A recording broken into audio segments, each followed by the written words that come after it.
Assalamualaikum students. Today we discuss about types of enthalpies. आज हम enthalpies की types को डिस्कस करेंगे। तो सबसे पहले है standard enthalpy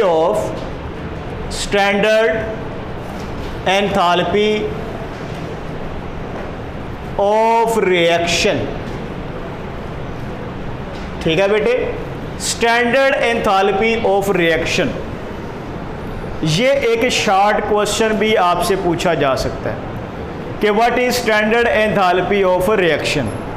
तो बेटे याद रखिएगा कि स्टैंडर्ड कंडीशंस मैंने आपको लास्ट लेक्चर में भी बताई थी कि एंथैल्पी चेंज को स्टडी करने के लिए जो स्टैंडर्ड कंडीशंस हैं वो क्या है बेटे, 25 डिग्री टेम्परेचर है। ये कितने केल्विन के इक्वल होता है, 298 केल्विन।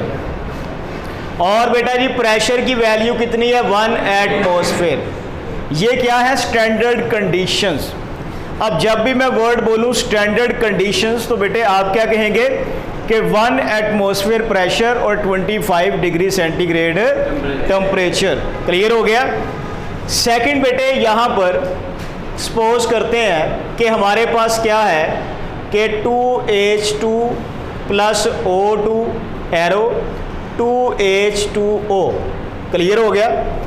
अब यहाँ पर आप अगर देखें तो बेटा मोल्स हाइड्रोजन के कितने हैं, 2 मोल, ऑक्सीजन के 1 मोल।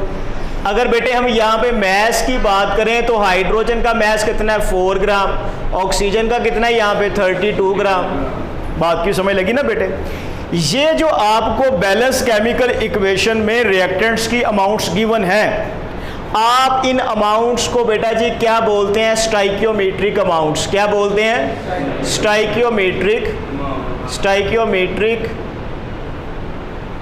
Stoichiometric amounts. याद रहेगा स्टाइकियोमेट्रिक अमाउंट कौन सी है बेटे, those amounts of reactants which are given in balanced chemical equation are called as stoichiometric amounts। याद रहेगा।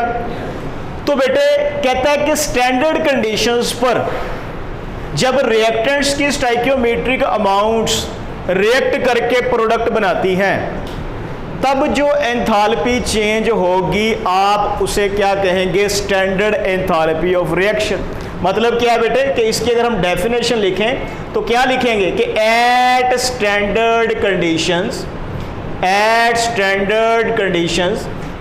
कंडीशन से बेटे मुराद क्या है कि टेम्परेचर कितना 25 डिग्री और प्रेशर कितना बेटे 1 atmosphere. At standard conditions enthalpy change.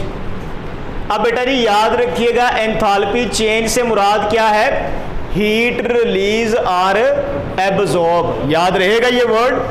जब भी मैं वर्ड बोलूंगा एंथैल्पी चेंज, इससे मुराद क्या होगा, हीट रिलीज और एब्जॉर्ब। बात की समझ लग गई। At standard conditions enthalpy change क्या बेटे, when stoichiometric amounts of reactants react to form products। ठीक है बेटे। तो आप इस एंथैल्पी चेंज को क्या कहेंगे, स्टैंडर्ड एंथैल्पी ऑफ रिएक्शन। ये है important word, stoichiometric amounts of reactants. कहते हैं द एट स्टैंडर्ड कंडीशंस पर एंथैल्पी चेंज से मुराद क्या है, हीट रिलीज और एब्जॉर्ब। बात की समझ लगी। स्टाइकियोमेट्रिक अमाउंट्स कौन सी अमाउंट्स बेटे, जो बैलेंस केमिकल इक्वेशन में गिवन है, यानी कि 2 मोल हाइड्रोजन 1 मोल ऑक्सीजन, 4 ग्राम हाइड्रोजन और 32 ग्राम ऑक्सीजन। ये वाली अमाउंट्स जब आपस में रिएक्ट करके प्रोडक्ट बनाएंगी तब जो हीट रिलीज या एब्जॉर्ब होगी आप बेटा जी उसको क्या बोलेंगे, स्टैंडर्ड एंथैल्पी ऑफ रिएक्शन। बात की समझ लगी। इसको बेटा जी हम रिप्रेजेंट करते हैं डेल्टा एच आर नोड से। डेल्टा का मतलब क्या है, चेंज। एच का मतलब क्या है? एंथैल्पी। आर से मुराद क्या है बेटे? रिएक्शन। और ये जो ऊपर डिग्री का निशान है, नोट का निशान है, इसका मतलब होता है स्टैंडर्ड कंडीशंस। बात की समझ लगी? तो इस रिएक्शन में क्या हो रहा है बेटे? आप एग्जांपल लिखेंगे कि 2 मोल हाइड्रोजन 1 मोल ऑक्सीजन आपस में रिएक्ट करके 2 मोल वाटर प्रोड्यूस करते हैं, और इस दौरान बेटा जी जो स्टैंडर्ड एंथैल्पी ऑफ रिएक्शन की वैल्यू है वो 285 किलो जूल है अप्रोक्सीमेटली। बात की समझ लगी बेटे? क्लियर हो गया? अब यहाँ पे याद रखिएगा कि जो ये रिएक्टेंट्स हैं ये स्टैंडर्ड कंडीशंस में होने चाहिए। स्टैंडर्ड कंडीशंस कौन सी होती हैं बेटे? कि वो वाली कंडीशन जिसमें सब्सटेंस नेचुरली एग्जिस्ट करता है। तो हाइड्रोजन नेचुरली बेटे किस स्टेट में एग्जिस्ट करती है? गैस की स्टेट में। तो हम यहाँ पे क्या लिखेंगे कि ये गैस है। ऑक्सीजन किस स्टेट में एग्जिस्ट करती है? गैस की फॉर्म में। तो ये गैस, ये कौन सी स्टेट होगी बेटे? Standard states. बात की समझ लगी? और वाटर बेटा जी लिक्विड। इसका मतलब है कि जब आप स्टैंडर्ड एंथैल्पी ऑफ रिएक्शन को लिखेंगे तो जो रिएक्टेंट्स हैं वो और प्रोडक्ट्स हैं वो बेटा जी किस स्टेट में लिखे जाने चाहिए? स्टैंडर्ड स्टेट में लिखे जाने चाहिए। बात की समझ लगी? अब याद रखिएगा कि स्टैंडर्ड एंथैल्पी ऑफ रिएक्शन, इसकी वैल्यू पॉजिटिव भी हो सकती है, इसकी वैल्यू नेगेटिव भी हो सकती है। बात की समझ लगी? यानी कि डेल्टा एच आर जो है इसकी वैल्यू बेटा जी नेगेटिव भी हो सकती है, इसकी वैल्यू पॉजिटिव भी हो सकती है। इसकी वैल्यू नेगेटिव कब होगी? जब रिएक्शन बेटा जी क्या होगा? एक्सोथर्मिक रिएक्शन क्या होगा? यानी कि हीट रिलीज होगी। जबकि इसकी वैल्यू पॉजिटिव कब होगी? जब रिएक्शन एंडोथर्मिक, जब सिस्टम क्या करेगा? हीट एनर्जी एब्जॉर्ब करेगा। बात की समझ लगी? अब बेटा जी यहाँ पे क्वेश्चन ये अराइज होता है कि why does heat release or absorb during a chemical reaction. दोबारा फिर वही बात जो हमने स्टार्ट पे की थी कि केमिकल रिएक्शन के दौरान हीट रिलीज या एब्जॉर्ब क्यों होती है। बात की समझ लगी बेटे? तो मैंने आपको बताया था कि हर सब्सटेंस एक स्पेसिफिक एनर्जी पे एग्जिस्ट करता है। उस एनर्जी को आप क्या कहते हैं बेटा जी? Heat content. तो यहाँ पे अगर गौर करें तो इस तरफ बेटा जी क्या है कि H की वैल्यू है, हीट कंटेंट की वैल्यू है, एंथैल्पी की वैल्यू है। अब ये देखें बेटे कि जो एक्सोथर्मिक रिएक्शंस होते हैं उनमें क्या होता है कि उनमें रिएक्टेंट्स की हीट कंटेंट की वैल्यू जो है वो बेटा जी प्रोडक्ट्स से क्या होती है? ज़्यादा होती है। ये देखें, ये रिएक्टेंट्स हैं, ये क्या है? प्रोडक्ट्स। यहाँ पे रिएक्टेंट्स की हीट कंटेंट की वैल्यू सपोज कर लें H1 है, और ये कितनी है बेटा जी? H2 है। क्लियर है? अब मुझे बताएं कि जब ये वाले रिएक्टेंट्स प्रोडक्ट में कन्वर्ट होंगे तो इनको क्या करनी पड़ेगी बेटे? इतनी एनर्जी रिलीज करनी पड़ेगी। बात की समझ लगी? क्योंकि ये है वो मुकाम जहाँ पे प्रोडक्ट्स एग्जिस्ट करती हैं।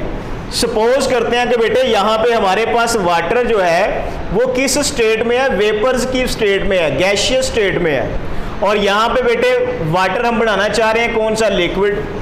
तो वेपर्स की फॉर्म में, गैस की फॉर्म में वाटर किस टेम्परेचर पे एग्जिस्ट करता है? 100 पे। बात की समझ लगी? और लिक्विड जो है, तो अगर वेपर्स जो है वो लिक्विड वाटर में कन्वर्ट होंगे तो वेपर्स को बेटे एक्स्ट्रा एनर्जी आपनी क्या करनी पड़ेगी? रिलीज करना पड़ेगी। बात की समझ लगी? यानी कि एक्सोथर्मिक रिएक्शंस में बेटा जी क्या होता है? जो रिएक्टेंट्स की हीट कंटेंट की वैल्यू है वो प्रोडक्ट्स की हीट कंटेंट की वैल्यू से ज़्यादा होती है, जिसकी वजह से ऐसे रिएक्टेंट्स जब प्रोडक्ट्स में कन्वर्ट होते हैं तो वो बेटे अपनी एक्स्ट्रा एनर्जी रिलीज कर देते हैं। और यहाँ पे हीट का साइन क्या होगा बेटे? नेगेटिव होगा। क्लियर है? तो ये डेल्टा H क्या आ जाएगा बेटे? ये आ जाएगा H2 माइनस H1। तो अब यहाँ पे देखें बेटे, ये वाली वैल्यू क्या है? ज़्यादा है, और ये वाली वैल्यू क्या है? कम है। तो यहाँ पे फिर अगर मसलन ये वाली वैल्यू बेटे है 10 और ये वाली वैल्यू है 2, तो बेटे आंसर क्या आएगा फिर? -8 आएगा ना। इसका मतलब है कि यहाँ पे डेल्टा H का साइन फिर किस में आएगा? नेगेटिव में आएगा। अब बात की समझ लग गई है? अब बेटा देखें, अगर रिएक्शन एंडोथर्मिक होगा तो फिर क्या होगा? एंडोथर्मिक रिएक्शन के केस में, एंडोथर्मिक रिएक्शन के केस में क्या होता है बेटे? जो रिएक्टेंट की हीट कांटेंट की वैल्यू है वो बेटा जी क्या होती है? प्रोडक्ट की हीट कांटेंट की वैल्यू से कम होती है। सही है ना? अब ये देखें, ये क्या आगे बेटे? ये रिएक्टेंट्स आगे और ये बेटे जी क्या है? ये प्रोडक्ट्स आगे। सही है। अब इन रिएक्टेंट्स को प्रोडक्ट में जाने के लिए क्या करना पड़ेगा? इतनी एनर्जी अब्जॉर्ब करनी पड़ेगी। यानी कि यहाँ पे सपोज कर लें कि रिएक्टेंट्स की वैल्यू क्या है? H1 और प्रोडक्ट की H2 है। यानी कि H1 जो है, जो कि रिएक्टेंट की हीट कांटेंट की वैल्यू है, ये बेटा जी कम है किससे? प्रोडक्ट की हीट कांटेंट की वैल्यू। तो यहाँ पे डिफरेंस लें अगर आप, डेल्टा एच किसके इक्वल आ जाएगा? H2 minus H1। तो यहाँ पे बेटा जी H2 की वैल्यू ज्यादा होने की वजह से ओवरऑल आंसर क्या आएगा? पॉजिटिव में आएगा। बात की समझ लगी ना बेटे? तो यहाँ पर आपने याद रखना है कि स्टैंडर्ड एंथैल्पी ऑफ रिएक्शन की डेफिनेशन क्या होगी बेटे? कि at standard condition enthalpy change when stoichiometric amounts of reactants react together to form products. बात की समझ लगी? स्टोइकियोमेट्रिक अमाउंट्स कौन सी हैं? जो बैलेंस केमिकल इक्वेशन में गिवन है। जब भी आप स्टैंडर्ड एंथैल्पी ऑफ रिएक्शन की इक्वेशन लिखेंगे तो रिएक्टेंट्स और प्रोडक्ट्स बेटे अपनी स्टैंडर्ड स्टेट में होने चाहिए। बात की समझ लगी बेटे? इसके अलावा स्टैंडर्ड एंथैल्पी ऑफ रिएक्शन बेटा इसकी वैल्यू पॉजिटिव भी हो सकती है, नेगेटिव भी हो सकती है, डिपेंड करता है कि रिएक्शन एक्सोथर्मिक है या एंडोथर्मिक है। उसके बाद बेटे अगर आपसे पूछा जाए कि why does heat release during exothermic reaction, तो आपने रीजन बतानी है कि एक्सोथर्मिक रिएक्शन में रिएक्टेंट के हीट कांटेंट की वैल्यू ज्यादा है प्रोडक्ट से, जबकि यहाँ पे बेटे रिएक्टेंट के हीट कांटेंट की वैल्यू कम है किससे? प्रोडक्ट से। बात की समझ लगी? तो ये ओवरऑल बेटे क्या हमने किया है? स्टैंडर्ड एंथैल्पी ऑफ रिएक्शन को डिस्कस किया है। नेक्स्ट जो है वो है स्टैंडर्ड एंथैल्पी ऑफ फॉर्मेशन। इससे रिलेटेड बेटे कोई पॉइंट, कोई क्वेश्चन जो आपको समझ ना आया हो? डेल्टा एच नेगेटिव, ये वाली वैल्यू बेटे, ये वाली वैल्यू कहां से आई? गुड क्वेश्चन बेटे। याद रखिएगा कि हमें पता है कि यहां पर हर एटम्स के दरमियान बॉन्ड बना हुआ है। हाइड्रोजन हाइड्रोजन एटम के दरमियान बॉन्ड बना हुआ है, ऑक्सीजन ऑक्सीजन एटम के दरमियान बॉन्ड बना हुआ है।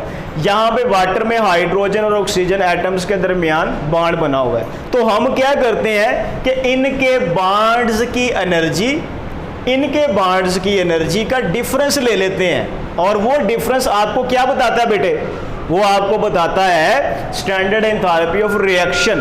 क्योंकि मैंने जब आपको ये चैप्टर स्टार्ट करवाया था, मैंने बताया था कि बॉन्ड जब ब्रेक करेंगे तो एनर्जी एब्जॉर्ब होगी, बॉन्ड जब बेटे फॉर्मेशन होगी तो एनर्जी रिलीज होगी।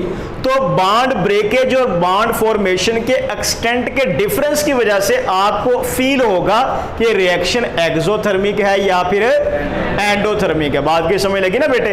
तो इससे रिलेटेड हम आगे एक न्यूमेरिकल प्रॉब्लम सॉल्व करेंगे जिससे आपको पता चलेगा कि बॉन्ड एनर्जी का डिफरेंस बेटे हमें बेसिकली बता रहा होता है ये वाली वैल्यू -285 या +285। बात की समझ लगी बेटे?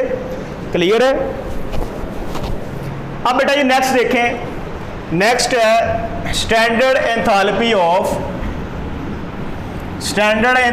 Of formation. इसको हम डिस्कस करते हैं। स्टैंडर्ड एंथैल्पी ऑफ फॉर्मेशन, ये भी एक इंपॉर्टेंट बेटे शॉर्ट क्वेश्चन है ऑफ फॉर्मेशन।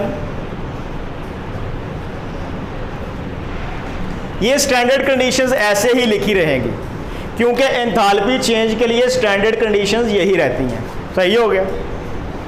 अब बेटा देखो ये हमारे पास क्या है? मैग्नीशियम है, और ये बेटे क्या है? ऑक्सीजन है, और इनके रिएक्शन से क्या बनता है? Magnesium oxide. सबसे पहले बेटा जी आप क्या करेंगे? इनकी स्टैंडर्ड स्टेट्स लिखेंगे जी। मैग्नीशियम किस स्टेट में एग्जिस्ट करता है? सॉलिड। ऑक्सीजन बेटा जी गैस, मैग्नीशियम ऑक्साइड सॉलिड। बात की समझ लग गई? यहां पर हमारे पास ऑक्सीजन बेटा जी क्या है? ½ मोल। बात की समझ लगी? अब यहां पे अगर आप गौर करें तो ये कंपाउंड बेटे कितने मोल बन रहा है, 1 मोल, क्योंकि यहां पे कोएफिशिएंट क्या है, 1 है। तो आप इसकी डेफिनेशन क्या लिखेंगे कि at standard conditions, at standard conditions पर एंथैल्पी चेंज से बेटे मुराद क्या है, heat release or absorb when, ये है इंपॉर्टेंट बात, 1 mole of compound is formed from its elements। ये है बेटा जी इंपॉर्टेंट पॉइंट कि स्टैंडर्ड कंडीशंस पर क्या होता है, जब 1 मोल कंपाउंड बने अपने ही एलिमेंट्स से, तब जो एंथैल्पी चेंज होगी आप उसे क्या कहेंगे बेटे, उसे आप कहेंगे स्टैंडर्ड एंथैल्पी ऑफ फॉर्मेशन। बात की समझ लगी। अब बेटा देखिए मैंने आपके सामने ये इक्वेशन लिखी हुई है, यहां पे कितने मोल कंपाउंड बन रहा है, 1 मोल। ये वाली इक्वेशन किसके लिए है, स्टैंडर्ड एंथैल्पी ऑफ फॉर्मेशन के लिए। तो यहां पे वैल्यू क्या आएगी, डेल्टा एच एफ नॉट की माइनस बेटे 692 किलो जूल पर मोल। अगर यही इक्वेशन बेटे मैं ऐसे लिखूं, मैग्नीशियम प्लस ऑक्सीजन 2MgO, यहां पर भी 2 लिख दूं, ये वाली इक्वेशन क्या स्टैंडर्ड एंथैल्पी ऑफ फॉर्मेशन के लिए होगी। डेफिनेशन ये है कि 1 मोल कंपाउंड बनेगा तो तब जो बेटे स्टैंडर्ड एंथैल्पी होगी वो क्या होगी, फॉर्मेशन की होगी। लेकिन ये वाली अमाउंट कौन सी है, स्टाइकियोमेट्रिक अमाउंट्स है। यहां पे 2 मोल कंपाउंड बन रहा है, लिहाजा ये रिएक्शन बन गया है। ये इक्वेशन किसके लिए है, रिएक्शन के लिए है, और ये वाली वैल्यू किसके लिए है, चले। आपको कहा जाता है कि standard enthalpy of formation of magnesium oxide is this. बताएं कि इसके लिए डेल्टा एच की वैल्यू क्या होगी, तो वो कैसे फाइंड करेंगे बेटे, ये कितने मोल के लिए है, 1 मोल के लिए।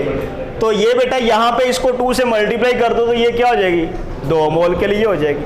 अब याद रखिएगा बेटा जी कि जो डेल्टा एच एफ है स्टैंडर्ड एंथैल्पी ऑफ फॉर्मेशन, इसका साइन भी पॉजिटिव हो सकता है, नेगेटिव हो सकता है। मतलब क्या है कि ये हीट रिलीज भी हो सकती है, हीट एब्जॉर्ब भी हो सकती है। बात की समझ लगी बेटे। तो आज के लिए ये काफ़ी है, 2 पॉइंट्स आपने इनको प्रिपेयर करना है। कोई पॉइंट बेटे जो समझना है पूछ सकते हैं आप। डेफिनेशन बेटे क्या है कि स्टैंडर्ड कंडीशंस पर एंथैल्पी चेंज, हीट रिलीज और absorb when 1 mole of compound is form. यहां पे 1 मोल कंपाउंड बन रहा है अपने ही एलिमेंट से, इसे आप क्या कहेंगे बेटे, स्टैंडर्ड एंथैल्पी ऑफ फॉर्मेशन कहेंगे। बात की समझ लगी। खुदा हाफिज़।